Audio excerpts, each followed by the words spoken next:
A lo largo de la historia, Dios siempre tenía mensajes puntuales. Por ejemplo, para la época de Noé, para el pueblo antediluviano, el mensaje era: hay un diluvio o va a venir un diluvio y todos ustedes necesitan entrar al arca. Es decir, en el tiempo de Noé, la verdad presente para esos días era: si ustedes no quieren perecer en el diluvio, tienen que entrar al arca.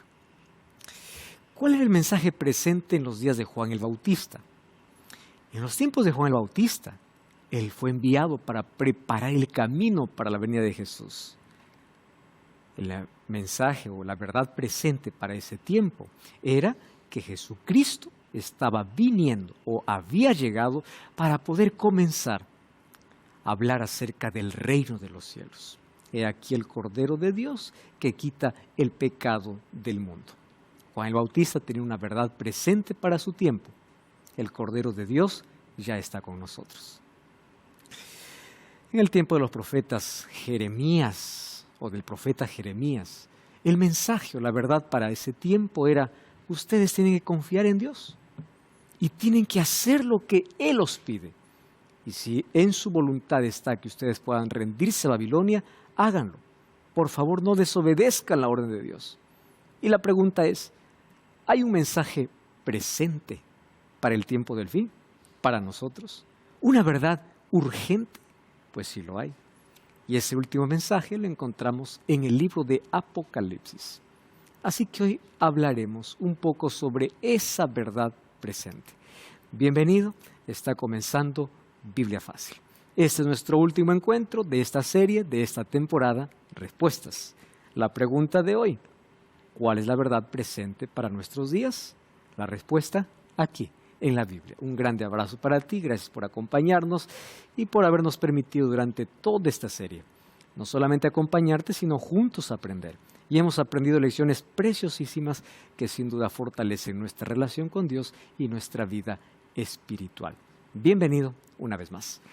Bienvenidos amigos a nuestro último encuentro. Hoy hablaremos sobre uno de los mensajes más urgentes e importantes, que es conocido como la verdad presente. ¿Por qué la verdad presente? Porque es para nuestro tiempo, para nuestro presente, y un mensaje hecho con urgencia. Vamos a abrir la Biblia y antes de hacerlo, vamos a orar.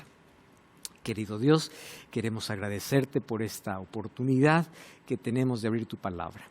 Vamos a abrirla con la certeza de que tu Santo Espíritu nos va a conducir en este estudio. Que tu presencia con nosotros pueda iluminar nuestra mente para poder comprender esta verdad. En el nombre de Jesús. Amén. El libro de Apocalipsis trae un mensaje necesario y urgente para nuestros días. Apocalipsis tiene como punto referencial o en el centro del libro el tema del gran conflicto. Y en ese gran conflicto ya se sabe quién es el ganador y quién pierde. Satanás comenzó una guerra en el cielo, pero de esa guerra salió derrotado y fue expulsado. Apocalipsis 12, 7 en adelante. Cuando Jesús vino a esta tierra y nació, Satanás quiso destruir a Jesús. Sin embargo, encontramos que cuando incitó a Herodes para que pueda destruir a todos los bebés menores de 2 años, un ángel vino, despertó a José y le dice: huyan para Egipto. No pudo destruir. Perdió en el cielo, perdió en el ministerio de Jesús porque siempre le tentó y siempre quiso desviarlo de su misión. No consiguió. Cuando Jesús estaba en la cruz, pensó: por último, alguna esperanza tiene que haber. Así que colocó la idea en algunos diciendo: manda soldados romanos para que no resucite ese Jesús que murió. Porque si Jesús solamente hubiese muerto y no hubiese resucitado, hubiese sido un héroe más, no el Salvador. Así que por lo menos hay que impedir la resurrección. 100 soldados romanos estaban cuidando de alguien que acababa de morir. Y el domingo, muy de mañana, un solo ángel descendió del cielo y los 100 soldados cayeron como muertos. Y Jesús resucitó. Satanás está derrotado en todas las batallas. Entonces, como él no puede más luchar contra Jesús, se va a hacer guerra contra la iglesia, contra aquellos que siguen a Jesús. Apocalipsis 12:17 va a decir de que el diablo se fue a hacer guerra contra la mujer y contra la descendencia de ella. Mujer es iglesia. Solo que allí coloca una característica de ese pueblo: los que guardan los mandamientos de Dios y tienen la fe de Jesús. El diablo no está enfurecido con todos, con aquellos que realmente son fieles y leales a Dios. Sin embargo, el diablo estuvo enfurecido primero contra la iglesia cuando estaba naciendo. Pablo fue un instrumento al comienzo de Satanás por querer desaparecer la iglesia cristiana. Pero un día Cristo se apareció y Pablo se convirtió de ser un instrumento de Satanás para matar cristianos o destruir cristianos, para ser un portavoz del cielo, para poder llamar a todos a conocer a Cristo. Tanto así que él dijo: para mí el vivir es Cristo, el morir es ganancia. Su vida fue enteramente entregada a Jesús. Pasó de un lado hacia otro. Luego Satanás quiso destruir a la iglesia a través de los emperadores. Vemos una persecución, todos los discípulos murieron, el último en ser muerto fue Juan. Satanás quería destruir. Allí en el Coliseo romano, miles y miles de cristianos dieron su vida. Cristianos estaban dispuestos a aferrarse a su fe antes que negarla. Estaban dispuestos a morir en un circo romano a renunciar a su fe. Satanás no consiguió. Satanás cambió de estrategia. Tiene que haber algo para poder destruir. Ya no puedo con Jesús, tengo que hacerlo con la iglesia. Bueno, Satanás tuvo otra estrategia. En el año 313 se firma el edicto de Milán. Constantino dice: a partir de ahora no más persecución. Los cristianos celebran y dicen: esto es lo que queríamos. Mientras ellos estaban perseguidos, se aferraban a Dios. Mientras paró la persecución, ellos se soltaron. Y allí comenzaron a hacer ciertas negociaciones con el emperador romano, que falsamente se convirtió al cristianismo. ¿A cambio de qué? Les doy libertad, pero ahora yo también tengo poder, no solo político, sino religioso. Y con Constantino se comenzaron a introducir dentro del cristianismo tradiciones paganas. Una de ellas, la observancia del día domingo, que era el día donde se adoraba al dios Mitra. 7 de marzo del año 321, Constantino da un edicto imperial que ordena que todos adoren el domingo. Luego, en el siglo IV, la iglesia confirma y dice: no, el domingo lo guardamos por ser el día del Señor porque resucitó Jesús. En el año 538, después de que el emperador romano sale de escena, aparece el obispo de Roma teniendo autoridad. Y durante 1260 años tiene hegemonía completa. La Biblia es prohibida, la verdad es echada por tierra, hay persecución, la historia está manchada con la sangre de miles y miles de cristianos. La Santa Inquisición tiene muchas historias para contar. Y durante 1260 años el pueblo de Dios fue perseguido. Tradiciones se introdujeron dentro de la iglesia cristiana. La verdad fue contaminada. Por eso es que Dios tenía que levantar un remanente en el tiempo del fin. Ese remanente tendría una característica. Apocalipsis 14:12. Aquí está la paciencia de los santos, los que guardan los mandamientos de Dios y tienen el testimonio de Jesús. Aquella iglesia que guardaba la verdad pura se contaminó. Y durante 1260 años la verdad fue mezclada con tradiciones y con creencias absurdas. Dios necesitaba levantar un pueblo para el tiempo del fin, para restaurar la verdad que había sido echada por tierra. Muy bien. Y ese pueblo tendría un mensaje urgente, un mensaje presente, un mensaje diferente, un mensaje impopular.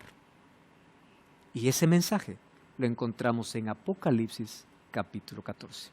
Vamos entonces a ese estudio. ¿Por qué es este mensaje tan importante? Apocalipsis capítulo 14, versículo 6 y versículo 7. Apocalipsis 14, 6 y 7. Ahora el diablo va a colocar su ira contra este remanente, porque este tiene un mensaje urgente para el tiempo del fin. Dice el versículo 6. Vi volar por en medio del cielo a otro ángel que tenía el evangelio eterno para predicarlo a los moradores de la tierra, a toda nación, tribu, lengua y pueblo, diciendo a gran voz, temed a Dios y dadle gloria, porque la hora de su juicio ha llegado, y adorad a aquel que hizo el cielo y la tierra, el mar y las fuentes de las aguas. Otro ángel le siguió diciendo, ha caído Babilonia, la grande ciudad, porque ha dado de beber a todas las naciones del vino del furor de su fornicación. Y el tercer ángel le siguió, si alguno adora a la bestia a su imagen, recibe la marca en su frente o en su mano, también beberá del vino de la ira de Dios. Vamos al verso 12. Aquí está la paciencia de los santos, los que guardan los mandamientos de Dios y la fe de Jesús. Muy bien. Presten atención al mensaje de hoy.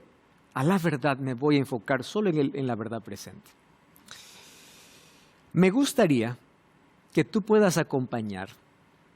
Hemos hecho 2 series en Biblia Fácil solamente de Apocalipsis 14. Porque Apocalipsis 14, 6 al 12, hay tanta riqueza en cada expresión que hemos nosotros grabado por lo menos 13 o 14 temas solamente de esos 6 versículos. Solo de esos 6 versículos. Así que explicarte aquí el mensaje completo en un programa no es posible. Así que yo te invito a buscar el programa o la serie de Biblia Fácil, Mensaje de los 3 ángeles. Pero hoy voy a por qué este mensaje es importante. Es el objetivo de este programa. ¿Correcto? Primero, vi volar en medio del cielo otro ángel. ¿Este ángel es literal o es simbólico? Primero tenemos que entender que los ángeles que aquí son mostrados no representan ángeles literales. Porque ningún ángel va a aparecer en el cielo diciendo, temed a Dios y dadle gloria, la hora de su juicio ha llegado. En la Biblia, la palabra ángel, angelus, significa mensajero. Puede ser un ángel celestial o puede ser un mensajero humano. La palabra angelus puede estar ubicado para los dos. Por ejemplo, vamos a Mateo capítulo 11, versículo 10. Mateo capítulo 11, versículo 10. Solamente para colocar uno como ejemplo, ¿correcto? Mateo 11, 10. Dice así. Porque este es de quien está escrito, he aquí yo envío mi mensajero delante de tu faz, él preparará tu camino delante de ti. ¿Cuál es el problema en la traducción? Aquí algunas versiones lo traducen así. Está escrito, yo envío mi ángel delante de ti. Otras versiones lo traducen como ¿qué? Como mensajero. Pero en el idioma original está el angelus, o el ángel, que es la misma expresión de Apocalipsis capítulo 14. Entonces, ángel, que es mensajero, puede ser un ser celestial o puede ser un ser humano que tiene un mensaje que dar. El pueblo de Dios en el tiempo del fin tiene un mensaje dividido en 3 partes. ¿Cómo comienza el mensaje? El mensaje comienza con el Evangelio eterno. Ya hemos explicado aquí varias veces, el Evangelio no cambia, el Evangelio es uno solo, el Evangelio es eterno. La pregunta es, ¿qué es el Evangelio? Cristo. Respuesta es simple. ¿Qué es el Evangelio? Cristo. Entonces, ¿cuál es el mensaje central del pueblo de Dios en el tiempo del fin? Cristo. Pero hay tanta gente que por ahí critica y dice, aquí no se predica el mensaje de la verdad presente. ¿Por qué? El mensaje tiene secuencias. Yo no puedo predicar a alguien sobre el vino de Babilonia si primero no entendió qué es el Evangelio eterno. Yo no puedo predicar sobre la ira divina si primero no entendió qué significa temer a Dios. Entonces, el centro del mensaje es Cristo. Él es el Evangelio eterno. Entonces, este es un mensaje diferenciado, porque en nuestros púlpitos es Cristo quien tiene que ser predicado. Si es que Cristo está siendo predicado, ya está teniendo el mensaje de este primer ángel, porque es el Evangelio. Correcto.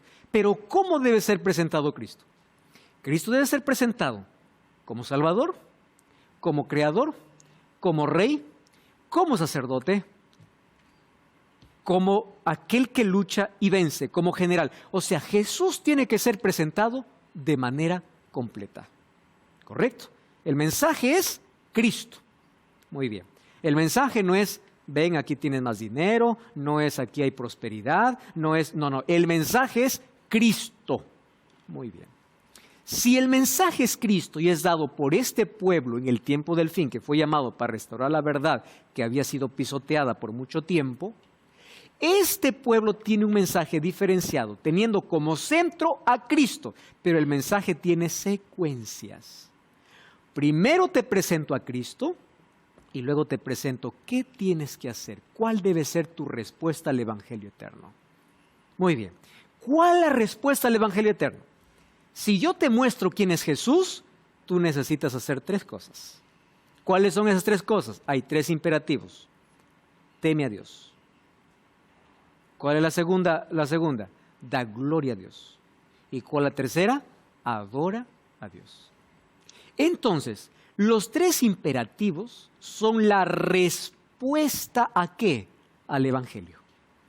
¿Se entiende eso? Yo no puedo decir a una persona lo primero, tú tienes que hacer esto y lo otro. No. Primero Cristo. Cuando Cristo es presentado, entonces, ¿cuál debe ser mi respuesta? ¿Qué tengo que hacer? Muy bien. ¿Ya conoces quién es Jesús? Teme a Dios. Da gloria a Dios. Y adora a Dios. Ese es el mensaje del primer ángel. Se presenta el Evangelio y ¿cuál debe ser la respuesta a ese Evangelio? Entonces, ¿por qué aparecen 3 ángeles? Porque el mensaje viene de manera secuencial. Yo no puedo comenzar por el último mensaje. Pero hay tanta gente que piensa que el mensaje de los 3 ángeles solamente es el de condenación. El mensaje de los 3 ángeles es la marca de la bestia. El mensaje de los 3 ángeles es la ira de Dios. No. El mensaje tiene una secuencia. ¿Comienza por dónde? Cristo. Él es el Evangelio eterno. Una vez que la persona entiende, ahora sí necesita temer a Dios, adorar a Dios y dar gloria a Dios. Después que la persona entiende eso, ahora, ¿qué cosa viene? Después de la gracia, ¿qué cosa viene? La advertencia. ¿Cuál advertencia? Ha caído Babilonia. ¿Cuál es Babilonia? La confusión espiritual. Cuidado, no creas todo lo que se dice, porque hay vino. Fíjense cómo la palabra coloca vino. La Biblia dice que el jugo de uva fresco representa la sangre de Cristo. ¿Y el vino qué cosa es? Es el jugo de uva fermentado. ¿Qué significa vino en la Biblia? La pureza de la sangre, ¿qué cosa fue? Fermentada. Fue adulterada. ¿Cuál es el vino? Todas las enseñanzas donde se mezcla la Biblia con filosofías, con argumentos. Eso no es lo que hemos visto en nuestra temporada, como la inmortalidad del alma se infiltró, el concepto de alma, de infierno. ¿De dónde vino? De afuera. Y se mezcló y se hizo una confusión. Babilonia viene de Babel. Babel es confusión de lenguas. Aquí es confusión de ¿qué? De creencias, de fe.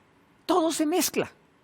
Cuidado, ahí viene la advertencia. Primero viene el Evangelio eterno, Cristo. ¿Cómo debe responder a ese Evangelio? Luego, cuidado, no creas todo lo que por allí se dice. Analiza cuál es el vino y cuál es el jugo puro. ¿Cuál es la sangre de Cristo y cuál es la verdad contaminada? Es la advertencia. Ha caído Babilonia. Y con su vino ha dado de beber a reyes, a gobernantes. O sea, todos están embriagados. ¿Embriagados qué significa? Ellos ya no tienen más conciencia de lo que están creyendo. Tú preguntas a alguien y dices, ¿por qué haces esto? No sé, mi familia, por mi herencia familiar. No tiene más consistencia. ¿Por qué? Porque el pastor lo dice, porque la iglesia lo dice. ¿Cómo que eso? Porque la Biblia lo dice. ¿No será que estás bebiendo vino de Babilonia en lugar de beber el jugo puro que representa la sangre de Cristo? Y luego viene la consecuencia. Si alguno continúa en el error, entonces recién viene la ira de Dios. ¿Entendieron cómo viene el mensaje? En secuencia. Yo no puedo hablar primero de la consecuencia sin primero hablar del Evangelio eterno. Evangelio eterno, respuesta, advertencia y consecuencia. Por eso hay un llamado. Salí de ella, pueblo mío. En Apocalipsis 18:4 dice, sal de Babilonia. Deja la mentira, deja aquellas filosofías huecas y mezcladas con argumentos filosóficos y griegos. Ven a la verdad. Esa es la invitación. y ese es el mensaje urgente. Este mensaje es impopular. ¿Y por qué es impopular? Porque habla de temer a Dios. ¿Y temer a Dios qué cosa es? No es tener miedo. Temer a Dios es obedecer a Dios. Así que hablar de la obediencia a los mandamientos de Dios no es popular. Es más, muchos pastores no lo predican desde los púlpitos porque tienen miedo a perder gente. Adora a Dios. ¿Cómo adora a Dios? Guarda el sábado. Dios lo separó desde el comienzo. Da gloria a Dios. ¿Cómo doy gloria a Dios? Con mi cuerpo, con mi salud, con mis hábitos. ¿Cómo doy gloria a Dios? Reflejando el carácter de Dios en mi vida. Es la respuesta al Evangelio. Este es un mensaje impopular. Y por ser impopular no es aceptado. Porque es más bonito escuchar un mensaje de, ¿cómo se dice esto? Motivación espiritual. Tú puedes, tú eres bueno, pero es difícil escuchar un mensaje, tú eres malo, necesitas cambiar. Es más difícil. Es más bonito escuchar un mensaje de todo lo puedes porque tú tienes toda la fuerza dentro de ti, a decir, no, tú eres un miserable pecador que necesitas de Dios. El mensaje es impopular. Obedece los mandamientos de Dios, no es un mensaje popular. Pero este pueblo tiene la responsabilidad de que aunque el mensaje sea impopular, tenga que ser predicado. Y es la verdad presente en el tiempo del fin. Teme a Dios. La hora de su juicio ha llegado. Adora a aquel que hizo el cielo, la tierra y las fuentes de las aguas. Entonces, primero la buena nueva, luego la caída de Babilonia y luego las consecuencias. Primero se presenta la gracia y después se presenta el juicio. Vamos entonces, ¿cuál es la respuesta a ese evangelio eterno? Primero, teme a Dios. ¿Qué significa temer a Dios? Ya dije, no es tener miedo. ¿Qué dice la Biblia al respecto de temer a Dios? Eclesiastés 12, 3 y 14 dice así. El fin de todo el discurso oído es este. Presten atención. Ustedes van a encontrar siempre la palabra temor con obediencia. Teme a Dios y guarda sus mandamientos porque esto es el todo del hombre. Para mí este texto es tan completo que Apocalipsis capítulo 14, cuando habla de juicio, aquí está hablando de que el juicio viene, pero aquellos que temen a Dios y son obedientes, ellos pueden pasar el juicio. Miren cómo coloca Salomón. Teme a Dios y guarda sus mandamientos, todo el hombre, porque Dios traerá toda obra ¿qué? A juicio. Muy bien, si nosotros retrocedemos allí al mensaje del primer ángel, ¿qué cosa es? Teme a Dios y dale gloria, porque la hora de su juicio, ¿qué cosa? Ha llegado. La obediencia es temer a Dios. Y aquel que obedece a Dios y teme a Dios, no teme el juicio. ¿Por qué creen ustedes? ¿Por qué hay una conexión directa entre obediencia y juicio? Hay una razón simple. Porque en el juicio todos seremos juzgados por la ley de Dios.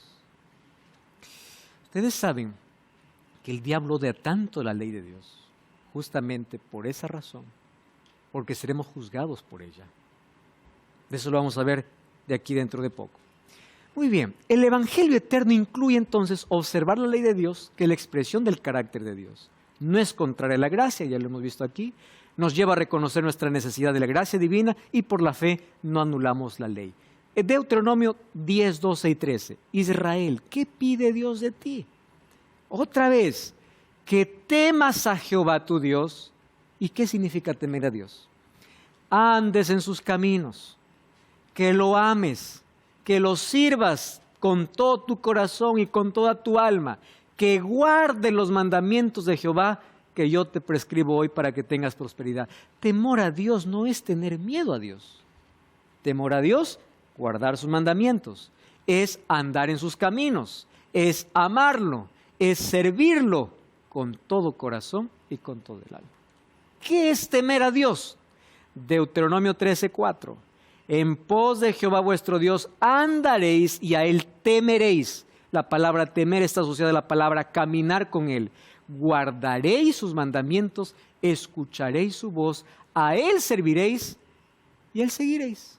¿Qué cosa temer a Dios? Andar con Él, guardar sus mandamientos, escuchar su voz, servir a Él y seguirle a Él. Es interesante que la palabra seguiréis Es la misma expresión que aparece en Génesis capítulo 2, versículo 18.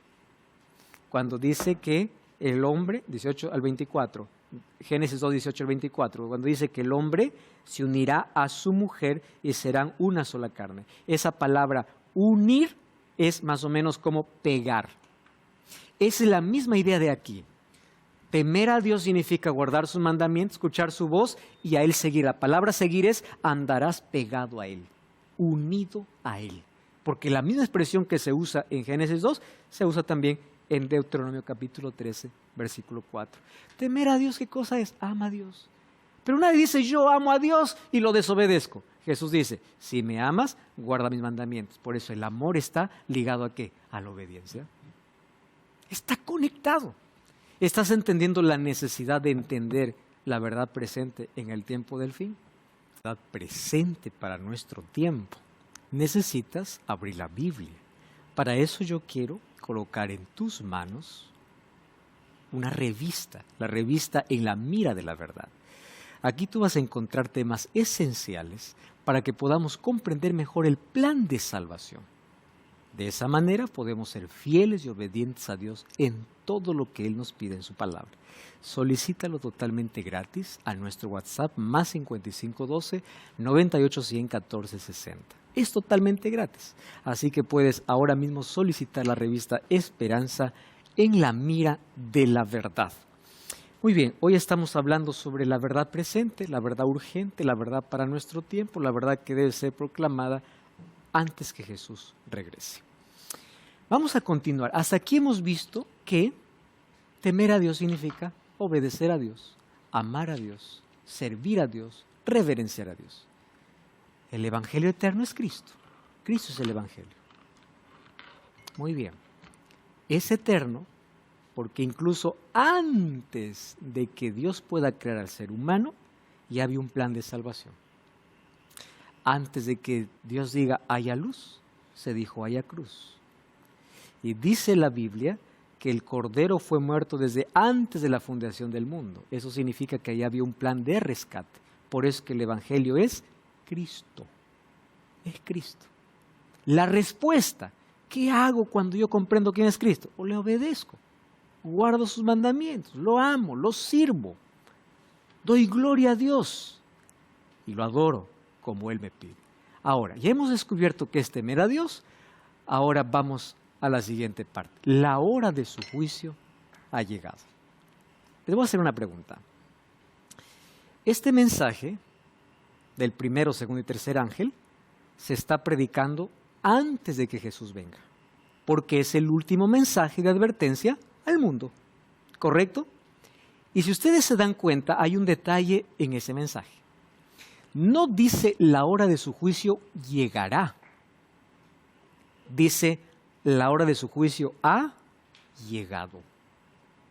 Quiere decir que cuando este remanente surge en el tiempo del fin, ya comenzó en el cielo, ¿qué cosa? Un juicio. Con el mensaje del primer ángel, porque el pueblo remanente ahora ha venido a existir, que son los que guardan los mandamientos de Dios y tienen la fe de Jesús, aquel pueblo que viene para rescatar las verdades perdidas que durante 1260 años fueron echadas por tierra. Cuando comienza ya a predicar este pueblo, la hora del juicio en el cielo, ¿qué cosa? Ya comenzó. ¿Qué significa? Todas nuestras acciones están siendo hoy pesadas, nuestra vida. Y el juicio obviamente comienza por los muertos. ¿Por qué por los muertos? Cuando uno muere ya definió su destino. Y continúa con los vivos. Según de Corintios 5:10 dice que todos compareceremos ante el juicio. La pregunta es, ¿cómo voy a llegar al porque si el juicio se realiza en el cielo, ¿cómo llego al cielo?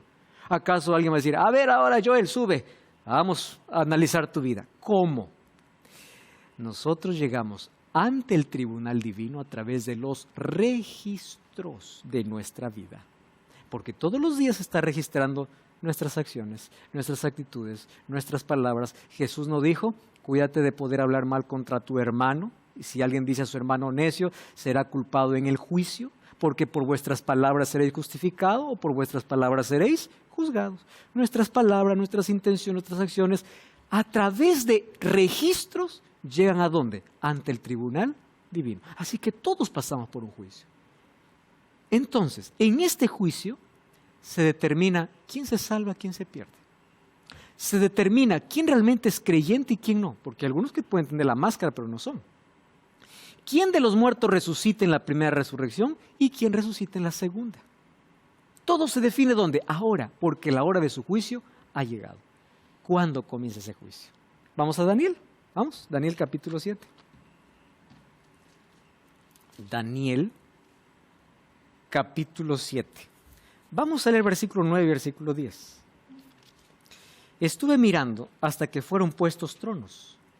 Se sentó un anciano de días, cuyo vestido era blanco como la nieve, el pelo de su cabeza como lana limpia, su trono llama de fuego, las ruedas del mismo fuego ardiente, un río de fuego procedía y salía de delante de él, millares de millares le servían, millones de millones asistían delante de él. Está hablando de una escena ¿dónde? En el cielo, ¿correcto? Muy bien. ¿Y qué dice? El juez se sentó y los libros fueron abiertos. Perfecto. Me está llevando a qué cosa? A una escena de juicio. La pregunta es, ¿y quién es este juez? ¿Quién está haciendo este juicio? El juez se sentó y comenzó a analizar. Vamos a Juan. Correcto. Vamos al libro de Juan capítulo 5, versículo 22. Juan capítulo 5, verso 22. ¿Qué dice ahí? Porque el Padre a nadie juzga, sino que todo el juicio dio al Hijo. ¿Se acuerdan que yo les dije que Jesús y el Espíritu Santo ya aparecían en el Antiguo Testamento, pero no revelado como en el Nuevo? El juez que se siente en Daniel 7, ¿quién es? Cristo. Porque Juan 5:22 dice que el Padre no es el que realiza el juicio. ¿Quién es el que realiza el juicio? El Hijo. Cuando dice que el juez se sentó, es Cristo. Entonces la pregunta es, ¿cuándo comenzó este juicio? Es muy fácil. Para entender cuándo comenzó este juicio, tengo que ver en qué contexto es colocado el juicio. Cuando ustedes ven más un poquito atrás, miren, el versículo, capítulo 7, versículo 7. Después de esto miré yo en la visión de la noche una cuarta bestia espantosa y terrible, en gran manera fuerte, tenía unos dientes grandes de hierro, devoraba, desmenuzaba y las sobras hollaba sobre sus pies, y era muy diferente de todas las veces que vi antes de ella. Tenía 10 cuernos. Mientras yo contemplaba los cuernos, un cuerno pequeño salía entre ellos, y delante de ese cuerno fueron arrancados 3 cuernos de los primeros. He aquí este cuerno tenía ojos como de hombre, y una boca que hablaba grandes cosas. ¡Wow! Aquí ya me da una evidencia. ¿Cuándo comienza el juicio? Porque resulta que las 4 bestias de Daniel capítulo 7 representan los imperios. Primer imperio representado como león, ¿qué cosa es? Babilonia. Como oso, Medo-Persia. Como leopardo, Grecia. Y la cuarta bestia, ¿quién representa? Roma. ¿Y por qué con 10 cuernos? Ahí pues aparece, ¿verdad?, 10 tribus bárbaras invadiendo el territorio romano y conquistando. Odoacro Rómulo Augusto depuso su corona ante Odoacro, y allí se acabó el imperio romano. De eso está hablando, porque cuando ya aparecen los 10 cuernos conquistando a esta cuarta bestia terrible que es Roma, de esos 10 nace uno, pero ese uno es pequeño, pero es sagaz. Tiene ojos, habla, es astuto. Y la pregunta es, ¿quién es ese cuerno pequeño? ¿Quién es? Vamos a continuar leyendo. Vamos entonces allí al versículo 13. Miraba yo en la visión de la noche, he aquí en las nubes del cielo venía uno como hijo de hombre, vino hasta el anciano de días, le hicieron acercarse delante de él, le fue dado el dominio, la gloria. Muy bien, vamos a la explicación. Vamos al versículo 20. Acerca de los 10 cuernos que tenía en su cabeza y del otro que le había salido, delante del cual habían caído 3, y este mismo cuerno tenía ojos y bocas que hablaba grandes cosas y parecía más grande que sus compañeros, veía que este cuerno, está hablando del mismo cuerno que ya vimos en el versículo 8, hacía guerra contra, ¿quién dice? Contra los santos y los vencía. ¡Wow! Entonces cuerno aquí es un poder. Y un poder, ¿qué cosa? Perseguidor. Ya me está dando más pistas, ¿verdad? Sigamos entonces. Hasta que vino el anciano de días y se dio el juicio. Ah, ahora entendí. Entonces el juicio comienza cuando este poder está en toda su hegemonía y concluye su hegemonía, porque aquí continúa diciendo, y llegó el tiempo y los santos luego recibieron el reino, obviamente después del juicio. Y dijo así, la cuarta vez será un cuarto reino en la tierra, diferente a todos los reinos, y a toda la tierra devorará, trillará y despedazará. Los cuernos que has visto significan 10 reyes, se levantará otro, el cual será diferente, y a 3 derribará, y hablará palabras contra el Altísimo, a los santos del Altísimo quebrantará, y pensará en cambiar, ¿qué cosa? Los tiempos y la ley, y serán entregados en su mano, tiempos y la mitad de un tiempo, pero se sentará el juez y le quitará el dominio. ¿Entendieron en qué tiempo se ubica el juicio? Después que el cuerno pequeño ha perseguido a los santos. Está claro, para ver en qué momento comenzó el juicio. ¿Quién es ese cuerno pequeño? Tienes que volver a mirar una temporada de Biblia Fácil, Daniel. Ahí explico bien detallado quién es el cuerno pequeño. Pero ahora, según las características, explico brevemente. Es un poder que cuando surge del mismo Roma, no viene de otro imperio, es romano. Cuando surge, 3 caen. Resulta que habían 3 tribus bárbaras que no estaban de acuerdo con la autoridad del obispo de Roma. Porque cuando sale de escena el emperador romano, la figura principal en Roma es el obispo, que luego luego vino a ser el sistema papal. ¿Qué hace este poder? Persigue a los santos. Miremos la Santa Inquisición, miremos los 1260 años, ¿verdad?, de persecución y de Edad Media y de oscurantismo y de tantos abusos y de tantas ideas paganas entrando dentro del cristianismo. Después de todo eso, viene ¿qué cosa? El juicio. La pregunta es, ¿cuándo concluyó toda esa hegemonía? 1798, cuando el general Berthier toma preso al Papa Pío VI en la Capilla Sixtina mientras estaba celebrando su día de coronación, le toma preso y le quita todo, absolutamente todo el derecho. Y fue llevado a la cárcel. Acabó toda esa hegemonía. Eso significa que el juicio tiene que comenzar después de 1798. Por eso cuando estudiamos la profecía de las 2300 tardes y mañanas, encontramos que el juicio comienza en el cielo, ¿cuándo? En 1844, justamente después que ese poder hizo lo que quiso. Solo que ese poder no ha terminado, porque según Apocalipsis 13, en el tiempo del fin, esa herida será sanada y toda la tierra lo adorará. Bueno, ese es otro tema. ¿Correcto? Sin embargo, el juicio está ubicado después de 1798. ¿Qué cosa es lo que hace? Miren lo que hace este cuerno pequeño. Capítulo 8, versículo 11. Se engrandeció contra el príncipe de los ejércitos. Por él fue quitado el continuo sacrificio. El lugar de su santuario fue echado por tierra. A causa de la prevaricación le fue entregado el ejército junto con el dominio y el sacrificio. Y echó por tierra la verdad. Hizo cuanto quiso y prosperó. ¡Wow! O sea, todo lo que se vivió en la Edad Media ya estaba profetizado aquí, en Daniel capítulo 7 y capítulo 8. Allí es donde comienza el juicio. Entonces ahora estamos viviendo una época de juicio. Por eso es que el pueblo de Dios que se levanta en 1844, después de un chasco, se levanta con un mensaje diferente. ¿Y por qué se levanta después de un chasco? ¿Saben por qué? Porque en el año 1798, prisión del Papa. 1833, estrellas cayeron del cielo. 1755, gran terremoto de Lisboa. Todos los eventos decían, algo está pasando. Y en los Estados Unidos comienza una investigación. Jesús está volviendo.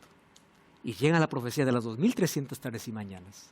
Hacen todos los cálculos y el cálculo le sale 1844. Ahora, la fecha era correcta, el evento era equivocado. La fecha era correcta porque en 1844 sí sucedía algo. ¿Qué cosa? Comenzaba el juicio en el cielo. Pero ellos interpretaron que en 1844 Jesús vendría a la tierra. Eso no era la interpretación. La interpretación era que el juicio comenzaba en el cielo. Si quieres comprender más sobre este tema, una vez más yo te invito para buscar Biblia Fácil, Daniel, donde explico de manera detallada todo este asunto. Ahora, en ese contexto hay un juicio. Ahora, ¿quiénes son juzgados o cómo somos juzgados? Santiago 2, 11 y 12. El que dijo no cometerás adulterio también ha dicho no matarás.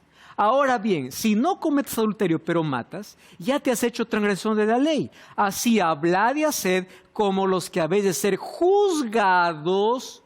¿Por qué? Por la ley de la libertad. Amigos, somos salvos por gracia, pero somos juzgados por la ley, juzgados por obras. Ese concepto está claro. Ah, no, pastor, pero es la ley de la libertad. ¿Cuál ley será? Para que nadie tenga qué ley se está hablando, todavía coloca 2 mandamientos. ¿Dónde dice no cometerás adulterio? ¿Dónde dice no matarás? ¿Acaso no son los 10 mandamientos que están en Éxodo capítulo 20? A esa ley Santiago lo llama la ley de la libertad, con el cual nosotros, ¿qué cosa seremos?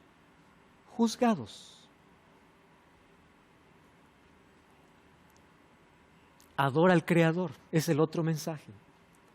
Dice a gran voz, teme a Dios y dale gloria, porque la hora de su juicio ha llegado. Adora a aquel que hizo el cielo, la tierra, el mar y las fuentes de las aguas.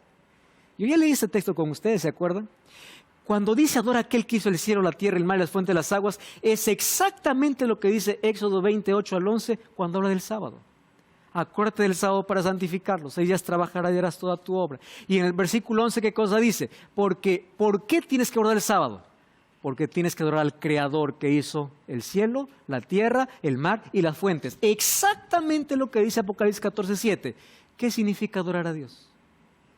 Respeta a Dios y reconócelo como Creador. Y si lo adoras al Creador de verdad, entonces no te contamines y no guardes otro día que Él no dijo. Porque el sábado fue hecho exclusivamente para adorar. Ahora hay un asunto interesante. El texto dice, aquel que hizo el cielo, la tierra, el mar y las fuentes de las aguas. Solo que con las palabras aguas hay un mensaje duplo. ¿Por qué razón? Las aguas son sinónimo de juicio. Miren, Génesis 7, 11 y 12. En el año 600 de Noé, en el mes segundo, a los 17 días del mes, aquel día fueron rotas todas las fuentes del gran abismo. Y las cataratas de los cielos fueron abiertas y hubo lluvia sobre la tierra 40 días y 40 noches. Agua, sinónimo de juicio. Dios destapó el cielo, trajo agua para acabar con la maldad. Pero llegó un momento en que Él cerró todas las fuentes de las aguas para poder comenzar, ¿qué cosa? De nuevo, con Noé y su familia. Eso dice en Génesis 8:2. Luego se cerraron las fuentes del abismo y las cataratas de los cielos, y la lluvia de los cielos, ¿qué cosa fue? Detenida. Agua es sinónimo ¿de qué? De juicio. Agua es sinónimo de juicio. Ahora, es interesante que en la Biblia nosotros encontramos que tanto el agua como el fuego son parte del juicio de Dios. Vamos a 2 de Pedro, capítulo 3. Vamos al versículo 5 hasta el versículo 7. Dice así: estos ignoraron voluntariamente que en el tiempo antiguo fueron hechos por la palabra de Dios los cielos y también la tierra, que proviene del agua y por el agua subsiste. Por lo cual el mundo de entonces pereció anegado de agua. ¿De qué está hablando? Del diluvio. Pero los cielos y la tierra que existen ahora están reservados por la misma palabra, guardadas ¿para qué? Para el fuego en el día del juicio y de la perdición de los hombres. O sea, la palabra aguas, aquí está también diciendo lo siguiente: con agua Dios ya destruyó la maldad. Y cuando fueron destruidos con agua, solo se salvaron los que estuvieron dentro del arca. Entonces aquí dice, si tú quieres salvarte ahora del fuego con cual Dios va a destruir la maldad, tú tienes que estar dentro del arca. ¿Y cuál es el arca? Cristo. ¿Dónde estás? ¿Fuera o dentro? El mensaje de los tres ángeles es presente, es urgente, es necesario, es impopular, claro que sí. Habla de un juicio, habla de adoración correcta, habla de obediencia, habla que seremos juzgados por la ley, y en ese contexto aparece Apocalipsis 14:12. Aquí está la paciencia de los santos, los que guardan los mandamientos de Dios y tienen el testimonio de Jesús. ¿Ahora entiendes por qué la obediencia a Dios es clave para este tiempo? ¿Por qué necesitamos hacer un énfasis? Porque esta verdad que fue echada por tierra hoy necesita el mundo oír, porque vivimos un juicio y por la ley seremos juzgados. Somos salvos por la gracia, juzgados por las obras. Dios es poderoso para salvar y tu nombre hoy puede pasar como alguien que es salvo en el juicio. Cristo quiere salvar a toda la humanidad y el mayor objetivo de Dios es que tú puedas ser alcanzado por ese evangelio eterno. Todo el cielo trabaja para tu salvación. Dios está interesado en tu salvación. Quiere que conozcas quién es Jesús, mas también quiere que tú respondas a ese evangelio. Teme a Dios, adora a Dios, da gloria a Dios. ¿Sabes por qué? La hora de su juicio ha llegado.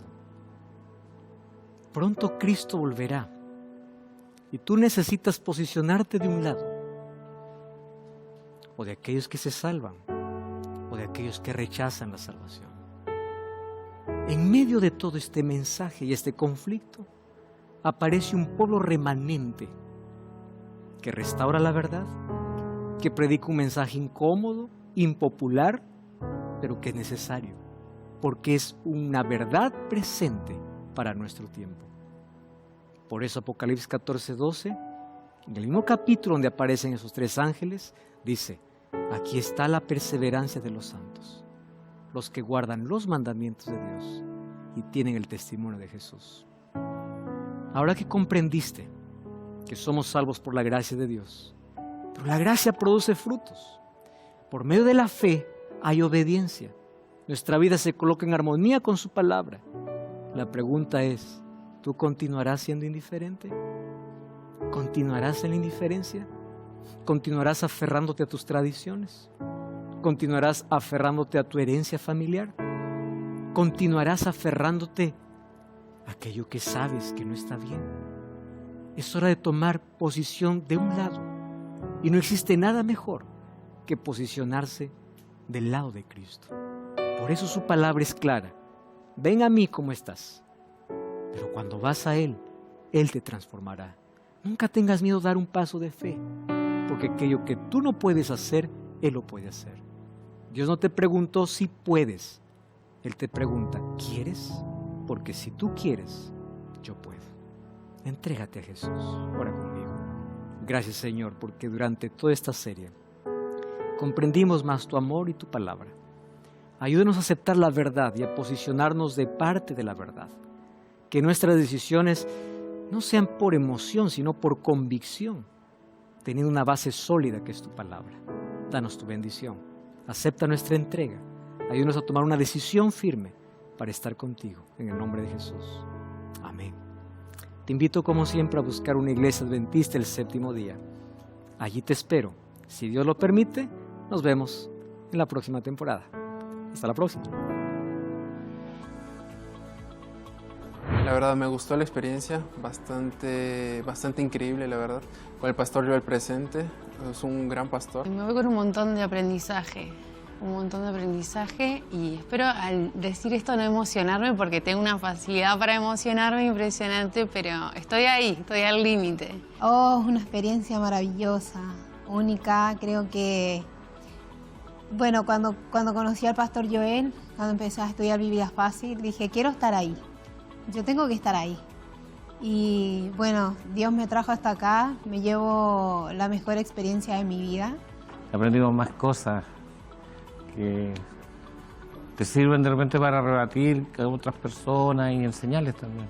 Fue un programa que marca mucho en mí, mucho, porque me hizo darme cuenta de muchas cosas y en base a eso darme cuenta de muchas cosas puede tomar decisiones importantes, muy, muy importantes. Porque no me voy solamente llena de conocimiento, que de eso no me cabían dudas, sino de haberlos conocido a ustedes, de la hora que es Nuevo Tiempo, del propósito de Dios acá conmigo. Me hizo tomar una gran decisión de vida y de la que estoy segura que no me voy a arrepentir. Nunca pensé estar acá. De hecho, yo, mi pastor virtual es Joel, entonces con él volví a leer la Biblia y estar aquí para mí es alguna bendición. El mensaje que te doy, la verdad, es el siguiente. Sigue estudiando la palabra de Dios, sigue aventurándote en la Biblia, porque en la Biblia encontramos la salvación, la fe y el amor que Cristo tiene hacia nosotros. Si puedo decirle algo a la audiencia que está mirando es que siempre busquen a Cristo, búsquenlo a través de la palabra, busquen la verdad, que el Señor los guíe y que dejen que el Espíritu Santo actúe en sus corazones siempre.